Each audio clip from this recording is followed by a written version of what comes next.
नमस्कार, स्वागत है आप सभी का। आज हम बनाने वाले हैं ताज़ा हरी मटर का एकदम नया नाश्ता। और आपने शायद इससे पहले इस तरीके से तो नहीं बनाया होगा, एकदम नया तरीका। और आपको ये बहुत ज़्यादा पसंद आने वाला है क्योंकि बनाने में तो एकदम आसान और बिना ऑयल के एक अच्छा हेल्दी नाश्ता तैयार हो जाता है। बहुत ही ज़्यादा स्वादिष्ट बनता है। चलिए बनाते हैं। अगर वीडियो पसंद आए तो लाइक शेयर, और चैनल पर पहली बार आए तो चैनल को सब्सक्राइब करना बिल्कुल ना भूलें।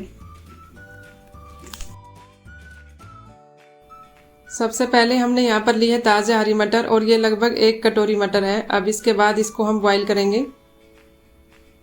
और यहाँ पर इसको ज़्यादा बॉईल नहीं करना, बस कुछ देर के लिए बॉईल करना है, 2 से 4 मिनट के लिए। तो यहाँ पर थोड़ी सी ये सॉफ्ट भी हो जाएगी और अच्छा सा ग्रीन कलर भी आ जाता है, देखिए।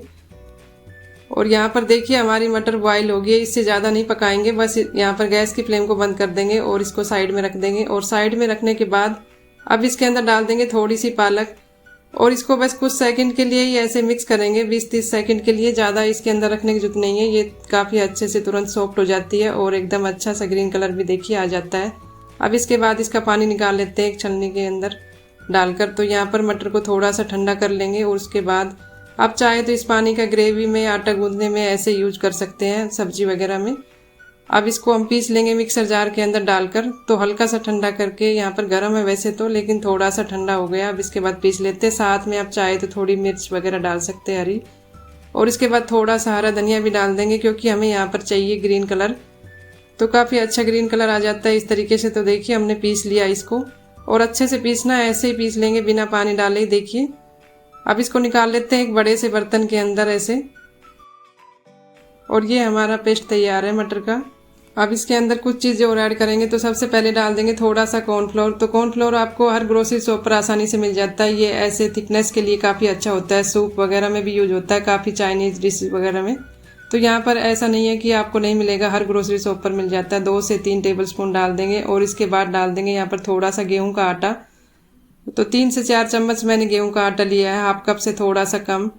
और इसके बाद इसको मिक्स करेंगे। बाद में देखेंगे इसके अंदर अगर डालने की जरूरत होगी तो डालेंगे। साथ में नमक भी डाल दिया थोड़ा सा। अब इसके बाद ऐसे मिक्स करेंगे। और अगर आपके पास कॉर्नफ्लोर नहीं है, आप घर में बनाना चाहते हैं, तो मैंने एक वीडियो भी शेयर किया है। कॉर्नफ्लोर आप बिल्कुल आसानी से बना सकते हैं, बस थोड़ी सी मेहनत लगती है। और एकदम मार्केट जैसा कॉर्नफ्लोर आप घर पर बना सकते हैं। तो यहाँ पर देखिए इसको मैंने मिक्स कर लिया। अभी तो काफ़ी सॉफ्ट लग रहा है। अब इसके अंदर थोड़ा सा कॉर्नफ्लोर और डाल देते हैं। और अगर आपके पास जैसे कॉर्नफ्लोर नहीं है तो आप यहाँ पर चावल का आटा या मैदा भी ले सकते हैं, या फिर खाली गेहूं के आटे से भी ऐसे डो तैयार कर सकते हैं। तो ये बिल्कुल आसानी से आप बना सकते हैं, बहुत ही ज़्यादा अच्छा बनता है इस तरीके से।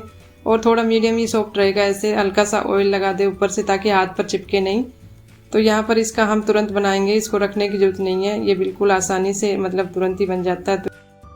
अब इसके बाद हाथ पर थोड़ा सा लेंगे और राउंड में ऐसे हल्का सा घुमाएंगे, और बीच में ऐसे थोड़ा सा दबा देंगे छोटी उंगली से। तो ये बिल्कुल आसानी से बन जाते हैं। छोटे छोटे साइज में ही बनाएंगे तो काफ़ी अच्छा रहेगा। हाथ पर थोड़ा सा आप ऑयल भी लगा सकते हैं अगर आपको लग रहा है कि चिपकता है तो। और बहुत ही हेल्दी और स्वादिष्ट और एकदम नए तरीके का नाश्ता बनकर तैयार हो जाएगा। और आपने इस तरीके से नहीं बनाया होगा, बहुत ही अच्छा लगता है। आप एक बार नहीं, बार बार बनाएंगे अगर आपने एक बार बना लिया तो यहाँ पर देखिए कि सभी को मैंने बना लिया। तो इसी तरीके से हम बाकी भी बना लेंगे। तो यहाँ पर है ना बिल्कुल नया तरीका। तो आप ट्राई ज़रूर करना, आपको बहुत ज़्यादा पसंद आने वाले हैं। तो सभी को बनाने के बाद अब इसके बाद हमें करना है दूसरा काम। तो दूसरी तरफ मैंने गैस पर रख दिया पानी बॉईल होने के लिए।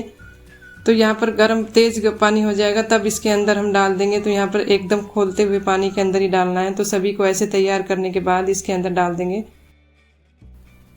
और यहाँ पर आपको बस इतना ही ध्यान देना है, एकदम तेज़ गर्म पानी खोलता हुआ होना चाहिए। तो ये अच्छे से बॉईल हो जाते हैं, ऐसे पक जाते हैं। तो यहाँ पर जैसे ये पकेंगे तो थोड़ी देर बाद ऊपर आ जाएंगे ऐसे। और लगभग 10 से 15 मिनट इसको पकाना है। तो काफ़ी अच्छे से ये पक जाते हैं, देखिए ऊपर आ गए सभी।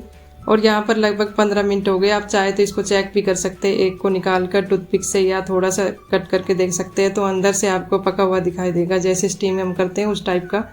अब इसको निकाल लेते हैं छलनी के अंदर। थोड़ा पानी ऊपर से डाल देंगे, ठंडा या फिर नॉर्मल पानी भी आप डाल सकते हैं। और इसको कुछ देर ऐसे ही रख देंगे ताकि इसका पानी पूरा अच्छे से निकल जाए। तब तक हम तैयार कर लेते हैं दूसरी तरफ।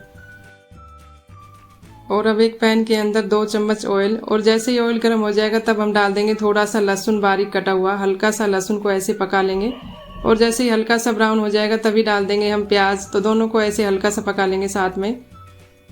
और जब ये थोड़ा सा प्याज पक जाएगी तभी डाल देंगे थोड़ी सी हरी प्याज भी इसके अंदर। अगर आपके पास ऐसे प्याज है हरी तो आप ज़रूर डाल दें, इससे भी काफ़ी अच्छा फ्लेवर आता है। और अभी तो प्याज का वैसे भी सीज़न है, हरी प्याज काफ़ी आ रही है। तो यहाँ पर थोड़ी सी ताज़ा मतलब लाल मिर्ची है, ये जो हरी मिर्च होती है वो लाल हो जाती है, तो वो मैंने 2 मिर्च को कट करके लिया है। तो यहाँ पर थोड़ा सा इसको पका लेंगे। इसके बाद आप चाहे तो कोई भी मसाले वगैरह डाल सकते हैं। तो यहाँ पर थोड़ा सा मैं तिल भी डाल रही हूँ सफ़ेद, तो इससे भी काफ़ी अच्छा टेस्ट आता है इसके अंदर। थोड़ा सा गाजर भी डाल देंगे ग्रेट करके, और इसको भी हल्का सा यहाँ पर पका लेंगे। थोड़ी सी ये रोस्ट भी हो जाएगी और काफ़ी अच्छा फ्लेवर आता है, इस तरह से क्रिस्पी सा आता है इसके अंदर। और जैसे ही थोड़ी सी गाजर पक जाती है तब इसके अंदर डाल देंगे, यहाँ पर सोया सॉस लिया मैंने 2 टेबलस्पून डाल देंगे। इसके बाद डाल देंगे टोमेटो सॉस 2 से 3 टेबलस्पून। तो ये एक मंचूरियन का सा टेस्ट आएगा, बहुत ही अच्छा बनता है इस तरीके से आप बनाएंगे तो। इसके बाद थोड़ा सा नींबू का रस, तो इससे काफ़ी खट्टा और मीठा ऐसा तीखापन आएगा इसके अंदर। कुछ मसाले वगैरह अगर आप डालना चाहते हैं तो डाल सकते हैं इसके अंदर, और ज़्यादा स्पाइसी बनाना है तो। और हल्का सा देखिए इसको पका लेंगे ऐसे। और इसी के बाद थोड़े मसाले, मैंने गरम मसाला लिया, थोड़ा सा नमक और थोड़ा सा ब्लैक पेपर भी डाल देंगे। और इसके बाद थोड़ा सा मिक्स करेंगे, बस ज़्यादा नहीं पकाएंगे। इसके बाद यहाँ पर डाल देंगे जो हमने तैयार किया था हरी मटर से ऐसे बना के। तो ये देखिए कितना अच्छा हमारा नाश्ता तैयार हो जाएगा। ऐसे थोड़ा सा पकाएंगे इसको ऐसे मिक्स करके, और काफ़ी हेल्दी और स्वादिष्ट और एकदम आसान तरीके से आप बना सकते हैं। बहुत ही ज़्यादा पसंद आने वाला है आपको। तो है ना ताज़ा हरी मटर का एकदम नया नाश्ता, और शायद आपने इससे पहले इस तरीके से तो नहीं बनाया होगा, एकदम नया तरीका, और आपको ये बहुत ज़्यादा पसंद आएगा। बनाने में तो एकदम आसान, और आप 2-3 मिनट के लिए ऐसे लो टू मीडियम पर इसे पका सकते हैं, या थोड़ा सा ढककर भी 2-4 मिनट के लिए ऐसे पका लें। तो इसके अंदर काफ़ी अच्छा फ्लेवर चला जाता है और बहुत ही ज़्यादा स्वादिष्ट लगता है। एकदम सॉफ्ट और अच्छे से ये पक जाते हैं, और एकदम मंचूरियन के जैसे खट्टा मीठा तीखा स्वाद आता है। आप अपनी पसंद से इसे और ज़्यादा स्पाइसी भी बना सकते हैं। थोड़ा सा हरा धनिया या फिर हरी प्याज को भी कट करके डाल सकते हैं ऐसे, और ज़्यादा अच्छा लगता है देखने में, और खाने में भी स्वादिष्ट लगता है इस तरीके से। और गर्मा गर्म इसे सर्व करें, बच्चे हो या बड़े सभी को बहुत ज़्यादा पसंद आने वाला है। आप ट्राई ज़रूर करना और अपना फीडबैक ज़रूर देना कि आपको ये रेसिपी कैसी लगी, और वीडियो को लाइक करना बिल्कुल ना भूलें। और अगर आप चैनल पर पहली बार आए हैं तो चैनल को भी सब्सक्राइब जरूर करें, ताकि मेरी सभी वीडियो की नोटिफिकेशन आपको मिलती रहे। और मेरे चैनल पर आपको बहुत सारी डिफरेंट और यूनिक रेसिपी देखने को मिलेगी, आप चाहे तो देख सकते हैं। चलिए जल्द मिलते हैं और नई वीडियो के साथ। Thank you for watching.